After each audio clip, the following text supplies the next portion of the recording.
నమస్కారం. ఆర్వీఆర్ టీవీకి స్వాగతం. ఈ రోజు మనం కాశీలో ఉన్న విషయం అందరికీ తెలుసు కదా. నాతో పాటు మీరు కూడా ఒక ఆధ్యాత్మిక ప్రయాణం చేయడానికి రెడీగా ఉన్నారా? మరి మీ అందరికీ కాశీలో ఉన్న అన్ని విషయాలని తెలియజేయడం కోసం నేను కూడా అంతే సిద్ధంగా ఉన్నాను. ఈ రోజు మనం కాశీ విశ్వనాథ స్వామి ఆలయం వద్ద ఉన్నాం. కాశీకి చాలా పేర్లున్నాయి. కాశీ, వారణాసి, బనారసి ఇలా చాలా పేర్లతో పిలుస్తుంటారు. కానీ ఎలా పిలిచినా కూడా అక్కడ ఉన్నది మాత్రం ఆ పరమేశ్వరుడే. అంతా శివమయమే. సో అంతటి మహిమ కలిగినటువంటి ఒక ప్రధాన ఆలయం వద్ద, ప్రధాన ద్వారం వద్ద ఈ రోజు మన ఆర్వీఆర్ టీవీ గాని మనం గాని ఉన్నాం. అదే విశ్వనాథ స్వామి టెంపుల్. ఆ కాశీ విశ్వనాథ స్వామి టెంపుల్ ద్వారం దగ్గరే ఈ రోజు మనం ఉన్నాం. ఇలాంటి ద్వారాలు ఈ టెంపుల్ కి 4 ఉన్నాయి. ఇప్పుడు మనం మొదటి ద్వారం దగ్గర ఉన్నాం. చూసారు కదా, ఈ తలుపు కూడా చాలా పెద్దగా ఉంది. ఈ ద్వారం అలాగే చాలా స్ట్రాంగ్ గా ఉంది. ఇలాంటివి 4 ద్వారాలు ఉన్నాయి. ఎటు నుంచి అన్నా రావచ్చు. మనం అయితే ఈ రోజు మొదటి ద్వారం దగ్గర ఉన్నాం. అలాగే నాతో పాటు మీరు కూడా ఆ విశ్వనాథుని దర్శనం చేసుకుందరు గాని, ఇక్కడున్న ఎన్నో విషయాలని తెలుసుకుందరు గాని నాతో పాటు వచ్చేసేయండి.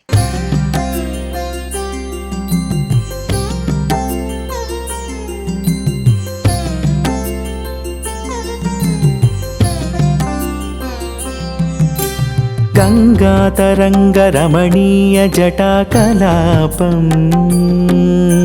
గౌరీ నిరంతర విభూషిత వామభాగం నారాయణ ప్రియమనంగ మదాపహారం వారాణసీ పురపతిం భజ విశ్వనాథం.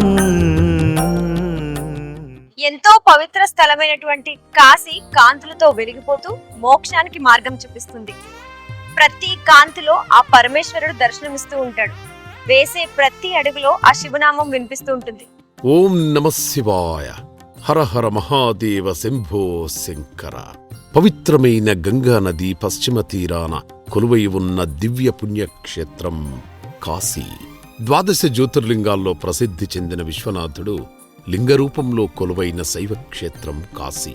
ఆది అంతం లేని ఆ పరమేశ్వరుడు విశ్వమంతా వ్యాపించి ఉన్నాడనడానికి నిలువెత్తు సాక్ష్యమే కాశీక్షేత్రం. విశ్వానికి ఆది వెలుగు నింపినవాడు ఆ విశ్వనాథుడు. అంటే మన భాషలో చెప్పుకోవాలంటే మొట్టమొదటిగా లైట్ పడిన ప్రదేశం ఏది అంటే కాశీ అని పురాణాలు కూడా చెప్తున్నాయి. స్వయంగా ఆ పరమేశ్వరుడే ఇక్కడ కొలువై ఉన్నాడు.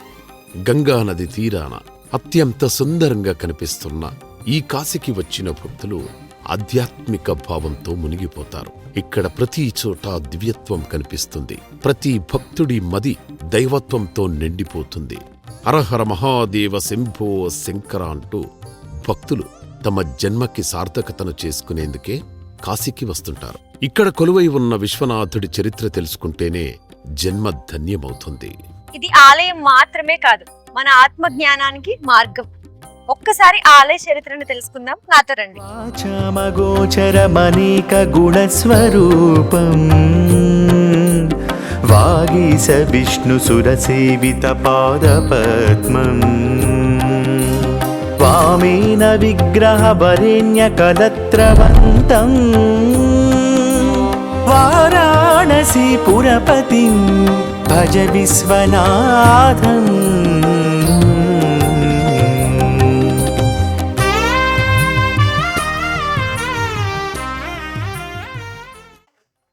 ఇక్కడ చూసారు కదా, లైన్ లో ఎంత మంది భక్తులు ఉన్నారో ఆ విశ్వేశ్వరుని దర్శించుకోవడానికి. ఇక్కడ ఉన్న వాళ్ళందరూ కూడా బయలుదేరుతున్నారు. మన వెనకాలే గంగా నది ఉంది. అక్కడే ఇక్కడికి వచ్చే భక్తులందరూ కూడా స్నానం ఆచరించి అలాగే ఆ గంగా నది నుంచి డైరెక్ట్ ఇలా లైన్ పెట్టేస్తారన్నమాట ఆ విశ్వేశ్వరుని దర్శించుకోవడానికి. కాశీ ఆలయం లోపల చాలా రకాల సదుపాయాలు కూడా కల్పిస్తున్నారు ఈ టెంపుల్ వాళ్ళు. అలాగే మనం ఈ లోపలికి రావడానికి, ఈ టెంపుల్ లోపలికి రావడానికి 4 ద్వారాలు ఉన్నాయి. 4 ద్వారాల్లోంచి మనం ఎలా అయినా కూడా రావచ్చు లోపలికి. మనం ఆలయం లోపల సదుపాయాలు చూసుకుంటే ఇక్కడ లైన్ లో నుంచున్న భక్తులకి వాటర్ సదుపాయం కావచ్చు, వాటర్ ప్యాకెట్స్ ఇవ్వడం లేదా వాటర్ అందించడం, ఇలాంటి సదుపాయం కూడా ఈ టెంపుల్ లోపల కల్పిస్తున్నారు. అలాగే ఎవరు ఇబ్బంది పడకుండా టాయిలెట్స్ కి, షుగర్ పేషెంట్స్ కావచ్చు, వీళ్ళెవ్వరు కూడా ఇబ్బంది పడకుండా మనకి పక్కనే టాయిలెట్స్ కూడా ఇక్కడ కల్పించారు. అలానే పిల్లలకి పాలు ఇవ్వడానికి తల్లులు కూడా ఇబ్బంది పడకుండా బేబీ ఫీడింగ్ రూమ్స్ ఏర్పాటు చేశారు. లైన్ లోనే క్యూ పద్ధతి పాటించడానికి బ్యారికేడ్స్ పెట్టి లైన్ లో ఒక పద్ధతి ప్రకారం పంపిస్తున్నారు భక్తుల్ని. అలానే మనకి టెంపుల్ లోపలికి రావడానికి కూడా బయట ట్రాన్స్పోర్ట్ పరంగా కూడా చాలా అనేక రకాల సదుపాయాలు ఉన్నాయి.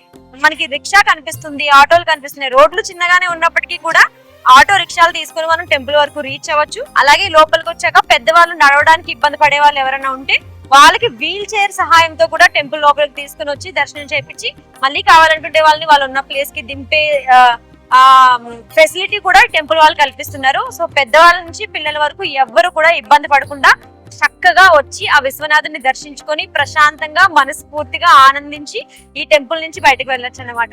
ఇప్పుడైతే మనం ఆ కాశీ విశ్వనాథుడి టెంపుల్ లోపలికైతే వచ్చేసాం. ఇక్కడే ఆ కాశీ విశ్వనాథుడు కొలువై ఉన్న ప్రదేశం అని చెప్పొచ్చు. అలాగే టెంపుల్ ని చూస్తుంటే నాకు చాలా ఆశ్చర్యం కలిగించింది. ఎందుకు అనుకుంటున్నారా? ఇక్కడ ఈ ఆర్కిటెక్చర్ ని చూస్తుంటే చాలా అద్భుతంగా ఉంది. అంటే మనం మన ఊరిలో చూసేటువంటి రెగ్యులర్ టెంపుల్స్ లా కాకుండా ఈ డిజైన్, ఈ టెంపుల్ డిజైన్, ఈ ద్వారాలు కావచ్చు, ఆ టెంపుల్ స్తంభాలు కావచ్చు, ఈ ఆర్కిటెక్చర్ అనేవారు చాలా బాగా చేశారు. ఆ డిజైన్ చాలా డీటెయిలింగ్ గా చేశారని చెప్పాలి. చాలా అద్భుతంగా ఉంది. అండ్ గుళ్ళోకి రాగానే కూడా నాకు కూడా అంతే ప్రశాంతంగా అనిపించింది. మనం కింద నడిచే నేల కూడా పాలరాతితో చేశారు. టెంపుల్ అంతా చాలా బాగుంది. అలాగే భక్తుల తాకిడి కూడా ఎక్కువగానే ఉంది. కాబట్టి నాతో పాటు వచ్చేస్తే ఆ దేవుని కూడా దర్శనం చేసేసుకుందాం. కాశీలో కొలువై ఉన్న జ్యోతిర్లింగాన్ని విశ్వనాథుడని, విశ్వేశ్వరుడని అంటారు. పురాణ కథల ప్రకారం ఇక్కడ శివుడు కాంతి స్తంభంగా వెలిసి విష్ణువుకి, బ్రహ్మకి పరీక్ష పెట్టాడని చెప్తారు. బ్రహ్మ ఆదిని కనుగొనడానికి పైకి వెళితే విష్ణువు శివుడి పాదాల వైపు పయనించాడు. అయితే ఇద్దరు కూడా ఆది అంతం చూడలేకపోయారు. కాని బ్రహ్మ నేను ఆదిని చూశానని అబద్ధం చెప్పడం, ఆ తర్వాత కాలభైరవుడి చేతిలో దండన జరిగిందని చెప్తారు. శివుడు, పార్వతి కైలాసాన్ని విడిచిపెట్టి సిద్ధక్షేత్రంగా కాశీని ఎంచుకుని ఇక్కడే నివసించారని చెప్తారు. నా వెనకాల చూస్తున్నారు కదా, ఆ గోల్డెన్ గోపురం ఉంది కదా, దాంట్లోనే ఆ కాశీ విశ్వేశ్వరుడు కొలువై ఉన్నాడు. అలాగే దాని ముందున్న గోపురం తారకేశ్వర స్వామిది, దాని వెనకాలన్న గోపురం ఏమో అవిముక్తేశ్వర స్వామిది, అంటే ముక్తిని ప్రసాదించే స్వామి అని. ఇక మిగతా గోపురాలు వచ్చేసి కాశీ అన్నపూర్ణాదేవి, లక్ష్మీ విష్ణుమూర్తి, గణేశుడు, అలాగే లోపల హనుమంతుడు కూడా మనకు దర్శనమిస్తారు. భూతాధిపం భుజగభూషణ భూషితాంగం వ్యాఘ్రాజినాంబరధరం జటిలం త్రినేత్రం పాశాంకుశాభయవరప్రదశూలపాణిం వారాణసీ పురపతిం భజ విశ్వనాథం సీతాం సుశోభిత కిరీట విరాజమానం భాలే క్షణానల విశోషిత పంచబాణం నాగాధిపారచిత భాసుర కర్ణపూరం వారాణసీ పురపతిం భజ విశ్వనాథం.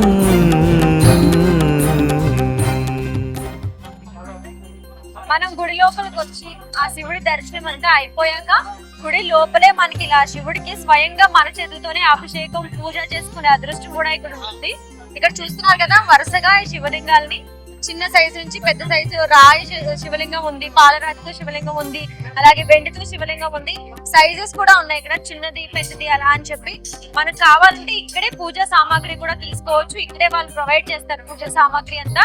ఇక్కడే కూర్చొని ఇలా అభిషేకం చేయొచ్చు. నీళ్లతో, పాలతో, విభూతితో, గంధంతో, కర్పూరంతో, పువ్వులతో, ఇలా ఒక్కటేంటి ఆయనకి ఇష్టమైన అన్ని పదార్థాలతో కూడా మనం ఇక్కడ కూర్చొని స్వయంగా మన చేతులతో ప్రశాంతంగా ఆయన్ని చూసుకుంటూ ఆయనకి పూజ చేయడం అనేది, అభిషేకం చేయడం అనేది అందరికీ కలిగే ఒక అదృష్టం అని చెప్పాలి.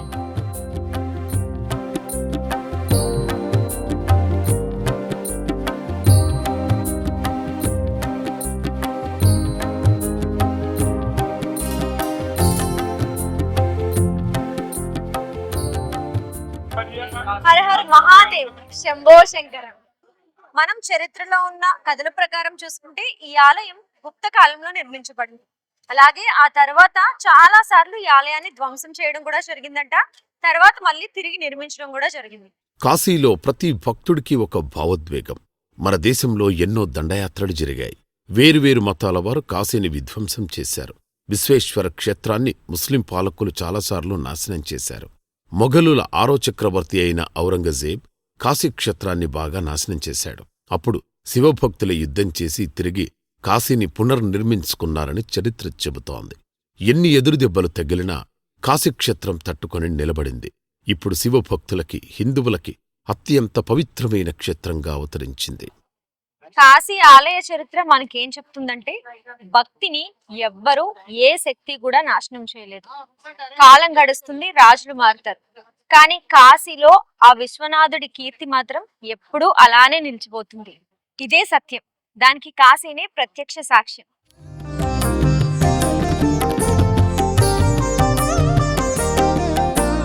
పంచాననం దురితమత్తమతంగజానాం నాగాంతకం ధనుజ పుంగవ పన్నగానాం దావానలం మరణశోకజరాటవీనాం వారాణసీ పురపతిం భజ విశ్వనాథం. मेरा नाम शिवांगी जायसवाल है। हम इसी जगह के रहने वाले हैं। बाबा के दरबार के पास में रहते हैं। यहाँ पे बहुत से भक्त बहुत बहुत दूर से बहुत लंबी लाइन लगाते हैं, बहुत चीज़ें करते हैं। बाबा का दर्शन करने के बाद अजब ही सुकून, अजब ही नज़ारा मिलता है। बाबा का दर्शन जब तक नहीं होता है तो दिन की शुरुआत नहीं होती है। हम कानपुर से आए हुए हैं। हम बाबा विश्वनाथ के कई बार दर्शन कर चुके हैं, जो कि बहुत ही अच्छा लगा। 10 से 15 बार कम से कम दर्शन कर चुके हैं, जो कि हम और अलग अलग जगह जा चुके हैं। अभी तक हम 9 ज्योतिर्लिंगों के दर्शन कर चुके हैं। Hello, Indian people. We come to Varanasi to see architecture and traditional Indian party. It's very good, nice town and very good Indian people. Kashi Vishwanath में मेरा एक्सपीरियंस हर बार की तरह बहुत अच्छा रहा है। ये मैं यहाँ पे बहुत बार आया हूँ। मेरे फैमिली इनको बहुत मानते हैं। भोलेनाथ का हम पे ऐसा आशीर्वाद है कि जब भी हम यहाँ आए कभी खाली हाथ नहीं गए हैं। इनका आशीर्वाद मेरे पे बना रहता है और जब भी मेरा मन शांत नहीं रहता या कुछ ऐसा रहता है कि मेरा मन ठीक नहीं लग रहा है या मेरे को बहुत परेशानी हो रहा है, मन हल्का करना है, तो मैं आ जाता हूँ। मैं एक्चुअली रांची झारखंड से हूँ और मैं यहाँ पे अभी दर्शन करने के लिए आया हूँ। मेरा दर्शन बहुत आराम से हुआ, अच्छे से हुआ। हर हर महादेव। सभी जो भी श्रद्धालु यहाँ आ रहे हैं, सबसे मेरा निवेदन है कि बाबा का दर्शन करें। और इतना प्यारा कॉरिडोर बना हुआ है, उसके नज़ारे को देखें अच्छे से। पूरी गवर्नमेंट ने जो मेहनत की है, इन सारी चीज़ों का आनंद लें, बाबा का आशीर्वाद लें। ఇది ఆ పరమేశ్వరుడు కాలు మోపినటువంటి పుణ్యభూమి. కొన్ని వందల సంవత్సరాల చరిత్ర ఉన్నటువంటి కాశీలో ఈ రోజు మనమున్న మన ఆర్వీఆర్ టీవీ కూడా ఉంది. విద్యకు, పాండిత్యానికి, శిల్పం, వస్త్రం, సుగంధ ద్రవ్యాల వంటి వస్తువుల వ్యాపారానికి వారణాసి కేంద్రంగా ఉంటూ వచ్చింది. గౌతమ బుద్ధుని కాలంలో ఇది కాశీ రాజ్యానికి రాజధాని. చైనా యాత్రికుడు యువాన్ చాంగ్ ఈ నగరాన్ని గొప్ప ఆధ్యాత్మిక, విద్య, కళా కేంద్రంగా వర్ణించాడు. గంగా తరంగ రమణీయ జటాకలాపం గౌరీ నిరంతర విభూషిత వామ భాగం నారాయణ ప్రియమనంగమదాపహారం वाराणसी पुरपतिम भज विश्वनाथम। गंगा के तरंग से जिनकी जटाएं रमणीयता को, सुंदरता को, मधुरता को, मनोहरता को, अद्वितीयता को, विलक्षणता को प्राप्त होती हों, गौरी जिनके सदा सर्वदा वाम भाग में विराजती हों, नारायण के प्रिय अनंग कामदेव के अहंकार को जो नष्ट करने वाले हों, ऐसे देवाधिदेव महादेव अनंतानंत ब्रह्मांड के अधिपति भगवान श्री काशी विश्वनाथ के श्री चरणों में प्रणाम करता हूँ। सानंद मानंद वने वसंतम आनंद कंदम हत पाप वृंदम वाराणसी नाथ मनाथ नाथम श्री विश्वनाथम शरणम प्रपद्ये। अर्थात आनंद पूर्वक आनंद वन में निवास करने वाले, आनंद को प्रदान करने वाले, जन्म जन्मांतर कल्प कल्पांतर युग युगांतर के पाप ताप को सद्य विनष्ट करने वाले देवाधिदेव महादेव जिनकी अतिशय प्रिय राजधानी काशी है, सा काशी त्रिपुरारी राजनगरी, जो भगवान शिव की अतिशय प्रिय राजधानी है, जहाँ का हर कंकर शंकर समान माना जाता है, जो अनंत अनंत ब्रह्मांड, मायांड, जीवांड, शाक्तांड और प्रकृत्यंड को चमत्कृत करने का, प्रसृत करने का, पुरस्कृत करने का, प्रकाशित करने का सामर्थ्य रखती है, उस काशी के अधिष्ठाता भगवान श्री काशी विश्वनाथ यहाँ पर विराजते हैं और उनकी सर्वत्र व्याप्ति है। यत्र तत्र सर्वत्र पंचक्रोशात्मिका काशी के अंदर सर्वत्र उनकी सत्ता है और वही यहाँ के अधिष्ठाता हैं। కాశీలో చూడాల్సిన ప్రదేశాలు, దర్శించుకోవాల్సిన ఆలయాలు ఎన్నో ఉన్నాయి. విశ్వేశ్వరాలయం, అన్నపూర్ణాలయం, విశాలాక్షి ఆలయం, వారాహి మాత ఆలయం, తులసి మానస మందిరం, సంకటమోచనాలయం, కాలభైరవాలయం, దుర్గామాత దేవాలయం, ధర్వేశ్వర ఆలయం, ఇలా ఎన్నో ఉన్నాయి. ఇక్కడ గణేష్ ఆలయాలు చాలా ఉంటాయి. దిండి గణేష్, సాక్షి గణేష్, ఇలా ఎన్నో పేర్లతో గణేశుడు కొలువై ఉంటాడు. స్వయంగా నారాయణుడే ఇక్కడ శివుడి కోసం ప్రార్థన చేశాడని, తపస్సు చేశాడని అంటారు. అష్టభైరవులు, నవదుర్గలు, ద్వాదశ ఆదిత్యులు, ఏకాదశ రుద్రులు, సప్తఘాట్ యాత్రలు, జ్వాలాముఖి అమ్మవారు, ఇలా ఎన్నో ఆలయాల సముదాయమే కాశీ. అందుకే ఇది అత్యంత పవిత్రమైనదిగా చరిత్ర చెబుతోంది. शिवो भूत्वा शिवम, शिव का अर्थ होता है कल्याण, शिव का अर्थ होता है मंगल।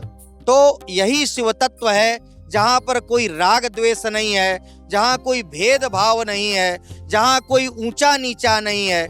शिव तो ऐसे देवता हैं जिनको आप भाव से, और भाव भी नहीं, भाव कुभाव अनख आलसहूं, नाम जपत मंगल दिशि दसहूं।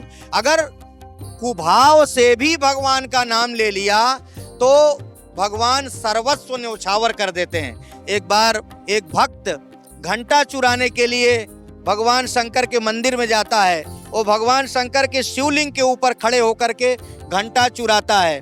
भगवान प्रसन्न हो जाते हैं कि लोग हमको पत्र पुष्प जल अर्पित करते हैं, इसने तो पूरा अपना शरीर ही हमको अर्पित कर दिया, यह सर्वांग समर्पित हो गया। इसलिए उससे पूछते हैं कि वर मांगो, तुम क्या चाहते हो। ऐसे देवाधिदेव महादेव भूत भावन भगवान शंकर हैं, जहाँ पर कि किसी भी प्रकार के आडंबर की आवश्यकता नहीं है। वह शिव तत्व जो है वो यही है कि अगर हम पूर्ण निष्ठा से, पूर्ण समर्पण से, श्रद्धा और विश्वास से उनके प्रति नतमस्तक होते हैं तो अर्थ धर्म काम मोक्ष पुरुषार्थ चतुष्टय प्रदान कर देते हैं। వారణాసి, బెనారస్, ఇలా పేరు ఏదైనా కూడా ఇక్కడ శివనామమే వినిపిస్తుంది. ప్రతి చోట శివత్వమే కనిపిస్తుంది. కాశీనగరం చరిత్ర కంటే పురాతనమైంది, సంప్రదాయం కంటే పురాతనమైంది, కథలు గాథల కంటే ముందే పుట్టింది. అందుకే ఈ నగరం అత్యంత పవిత్రమైనది. 1983 నుంచి ఉత్తరప్రదేశ్ ప్రభుత్వం ఈ ఆలయ బాధ్యతలు చేపట్టింది.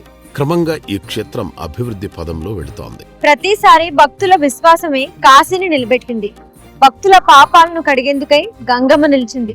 చూశారుగా కాశీ శివతత్వం. ఓం నమ శివాయ, హర హర మహాదేవ. వారాణసీపురపతే స్తవనం శివస్య వ్యాసోక్తమష్టకమిదం పఠతే మనుష్యా విద్యాం శ్రియం విపుల సౌఖ్యమనంత కీర్తిం సంప్రాప్య దేవనిలయే లభతే చ మోక్షం.